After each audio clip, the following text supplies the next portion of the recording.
Good day there once again, viewers. Your mate Kamikaze78 here, coming to you guys with some more Planetside 2 content. Today guys, we're going to be taking some time to review the first of the new Empire Specific Doku Carbines that were introduced to the game a while ago now, albeit. But what better way to start off than with my home faction, the new conglomerate, and their carbine, the MGR-C1 Charger. Now, going into the review, I know that this is a weapon that has been the subject of some very polarizing opinions from the wider community. Some appear to love it, some appear to hate it, and some, just for the love of them, can't figure out whether or not they like it or not. And in this video, we're going to go over the stats of the weapon, discuss some weapon-specific attachment options, as well as some weapon-specific strategy to make the best use of the weapon if it does end up taking to your fancy. But I also understand that not all of you are going to have the time to sit through a full 10-minute plus weapon review for a gun in a video game, so a quick TLDR is in order. The MGR-C1 Charger is a very unique addition to the NC Armory, as it features a mechanic that sees the first few shots of the magazine carrying some extra stopping power before returning to its normal damage output. So as far as niches are concerned, it's about as new conglomerate as it gets, and because of this very unique mechanic, I will say that you will feel as inclined as ever to reload the weapon after pretty much every kill you get. Seriously, I don't think I've ever reloaded a weapon so rashly before in my time of playing the game, only because there is, always a need to open an engagement with a damage boost with this weapon, and that has sadly gotten me murdered more times than I would care to admit. The weapon does feature a very slow reload time, so picking the time in which you need to reload is going to be critical with this weapon. The weapon very much performs like a guerrillas warfare style of gun. Nail a target, fall back, reload, rinse and repeat, which is very similar to that of the AF4 Cyclone, and in some aspects these two weapons are very similar, but they do have a very distinct difference at the same time, which puts them apart when it comes to how they get the job done. And for that very reason, some NC players who love the Cyclone might find themselves a little bit disappointed with how this gun actually performs, and sadly I too fall into that category. But in order to explain why, I really do need to dive into the statistics, because there's a lot to cover in that aspect. I know that was a very vague TLDR, but that is just the truth of the matter. So without further ado, let's get into it. And greediness is the most interesting part of this weapon, its damage model. Now, what I must say right off the bat here is that the stats that are listed in-game are incredibly misleading. In-game, a 167 damage, 652 rounds per minute damage model is advertised, which is actually on par with the glorious Cyclone, hence the similarities I was mentioning here. So obviously you'll go into game thinking 167 is the primary damage model, with the boosted damage model being maybe 200 or 180 or something like that. However, the weapon actually sits at a lower than average 143 maximum damage at the 10 meter mark and drops down only one damage tier to 125 minimum at the 60 meter mark. Only for the first 5 rounds of every magazine does the weapon feature this 167 maximum damage at 10 meters and minimum damage of 143 at 60 meters, like the game says. So you get a small bonus to damage for the first 5 rounds. Sounds great on paper in theory, but in practice, when combined with these two damage models for these durations in which these damage models are active, it actually makes no sense. Grab a pen and paper, we're about to get really technical here. You see, the 167 damage model will normally take 6 shots to kill a target from full health to no health at close quarters combat. A 143 damage model will take 7 shots to kill a target, and a 125 damage model will take 8 shots respectively. That covers all the different damage values that the weapon will see during a magazine, depending on whether or not it has the charged shots running. Now, while the weapon is charged, assuming you are nice and close to a target, the 5 shots of 167 will dish out 835 damage total. And then, when you fire your next shot of 143 damage, you will reach 978 damage, which is actually not enough to kill a target assuming you don't hit headshots, and if you run into any sort of damage resistances, you're even worse off. So the one thing I want to make incredibly clear here is that in the most bland 1v1 perspective possible, the charged damage shot makes no difference at all to this weapon's time to kill if you hit up all of your shots. It will still take 7 shots to kill a target, which is the same amount of bullets you would need to kill a target if you land all of your shots with a 143 damage model by default. So sure, you may have a little bit of extra overhead damage in case your target does carry any type of resistances, and the weapons may score a quicker kill on damaged targets, but across the board, that makes for a really lackluster niche to have on this weapon. Time to kill values are listed on your screen, but to be honest, they're so up in the air with how many shots you hit with the charge rounds versus not with the charge rounds, so it's extremely hard to actually put a number on it, hence the estimates. And sure, you could argue that landing all of your shots in the charge shot on the head will net a kill quicker than what it would without the charge shots, but we're talking one bullet here. There's only one bullet extra required to land a kill when all of your shots are headshots anyway, so we're not talking about a huge difference here once again. So anyway, moving on. As far as the controllability of the weapon is concerned, there are some small redeeming factors here at least. The weapon features a very controllable vertical kick with, albeit, a strong but predictable horizontal kick as well.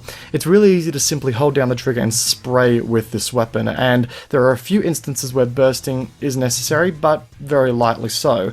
For those interested, here are the stats. The weapon features a 0.3 degree kick per shot vertically, which users of the Cyclone will be very familiar with alongside its rate of fire, alongside a 2.2 times first shot multiplier, which will increase the recoil to 0.66 degrees on the first shot of every burst. Once again, nothing too crazy for the NC arsenal here. The horizontal shift on the weapon does have a range of 0.2 to 0.24 degrees per shot, with a horizontal recoil tolerance of 0.3 degrees, meaning that the weapon can only kick twice in one direction before being forced back the other direction, which will help to keep your crosshair centered a little bit. The one thing that will catch you off guard with this weapon here is the horizontal recoil angle that will see the weapon kick anywhere between 15 degrees or 17 degrees to the left regardless, like it's basically tilting the entire recoil angle by these 2 degree values. So the best way to counteract this thing is hold the mouse down and to the right to stay trained on a target.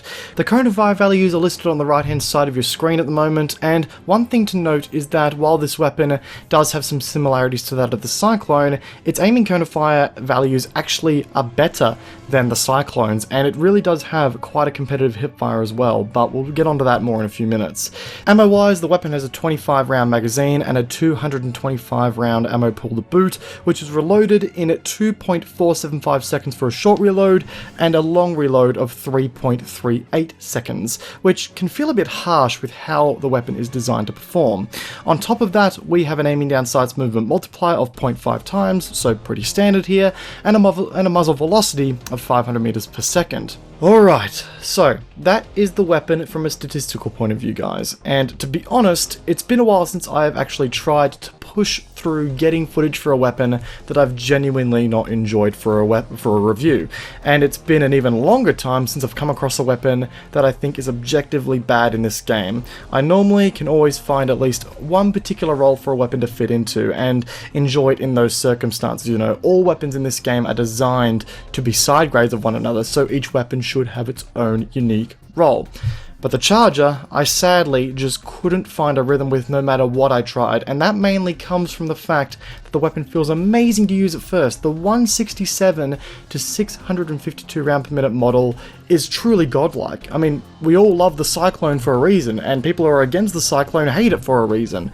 But then, after experiencing this godlike power for a few moments, it's quickly taken away from you, and it's a big letdown. I actually think that this is an objectively bad weapon, and it's been a long time since I've come to that kind of conclusion with any weapon that I've used in this game. And I know that I'm going to cop some flack for saying that, because there are people who have told me that they enjoy this thing. I just can't get behind it. To me, it's kind of like the Jackal. It's a confused weapon with a whole bunch of statistics that simply don't work well together. There are a collection of glaring problems with the Charger, with the most obvious one being present in the way the damage model changes and the point in time in which it changes. As I said earlier when we were going over the stats, the weapon's higher tier damage model makes no difference as it requires 7 shots to kill a target regardless of whether or not you are using the charge mode or not. And just to clarify, guys, when the weapon is not in its charge mode, it features the exact same damage model to that of a T-32 Bull, a high capacity TR LMG that allows for a compensator to be equipped and provides a low end recoil for chaining headshots and for laying down a lot of accurate fire for a long duration. And while yes, this weapon does feature a very controllable recoil pattern, it simply just doesn't have the magazine size to accommodate for this type of damage model that focuses on damage over time. That's what this damage model accounts for damage over time. With a 25 round magazine, that is impossible to do. There have been absolutely so many times where I've started shooting at a target only to have put the entire magazine down range and have him singing and dancing on his merry way still. The damage model, in combination with the small magazine size, just doesn't work. This weapon quite simply tries to be a carbine version of the AF4 Cyclone for the first 5 rounds, has a midlife crisis mid-magazine, and tries to become a T-32 Bull afterwards. And unfortunately, this is the most difficult element of the weapon to change, because by changing, the damage of a weapon, you change its DPS, and you need to take recoil values into consideration to ensure that it isn't too easy to place the DPS all in one place. I think that one of the easiest things DBG could do to make this weapon a little bit more usable all round, and to make it a better performer, is increase the amount of rounds that the weapon fires in the charged state to something between 6 to 10. This will, in turn, allow for the weapon to actually reach that 6-shot kill potential if the user using the gun is accurate enough at the start of the magazine, rewarding some good skill play for good reload timing, and great crosshair placement at the start of every engagement. Right now guys, this damage boost is useful in one of two situations. One, if the target you're engaging has already had a chunk of his health taken off, in which case, sure, you might see a slight decrease to the time to kill, but it's very rare, and you should never balance a weapon around the notion of an enemy already being somewhat damaged. And two, if you're going for headshots, but we are talking about a weapon here with an angular recoil kick. That can be pretty difficult at times to keep tracked on a target's head, especially if they are moving perpendicular to you, so it's something to keep in mind there. Another issue that I think needs to be sorted is the ammo related stats. I think the 25 round magazine was done as a balancing decision to counteract the increased damage at the start of the magazine, trade 5 rounds in the magazine for 5 rounds of increased damage kind of thing. But if the increased damage doesn't amount to a huge realistic benefit, then you start to run into some serious problems here.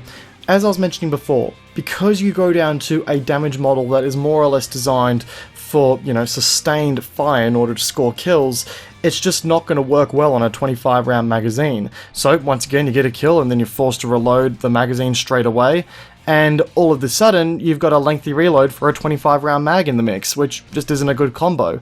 If the changes that I mentioned earlier were incorporated, I would be happy maybe with a slight increase to the reload speed, but that would be something that would have to look at again with some new stats in the mix. Let's not change everything at once here, sort of take it slowly, case by case basis, guys. I just would like to also quickly elaborate here before we get into the attachments too, that while I class this as a review, this is just one man's opinion being placed on the internet. As I said before, there are some people that are enjoying the gun, and if you are, then all power to you. I just personally feel as though this thing right now is the carbine visualization of a midlife crisis. The TR got that in the form of an SMG with their Jackal, and I think that this weapon could use some serious work as a result.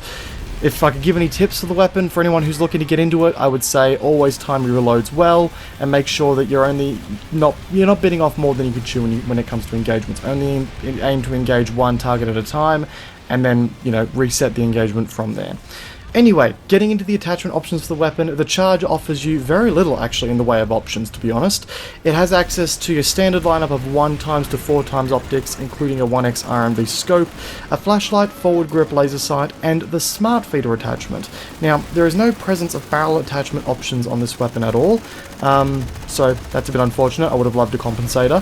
Anyway, the hipfire for this weapon is already aces, so while you could look to improve it further with a laser sight, I personally found it to be a little bit more successful with a forward grip, especially considering that you do have a very select amount of rounds where you get the extra damage boost, so you want to make sure you make the most of those rounds wherever you can. So aiming down sights with that forward grip is going to benefit you a little bit better, I feel.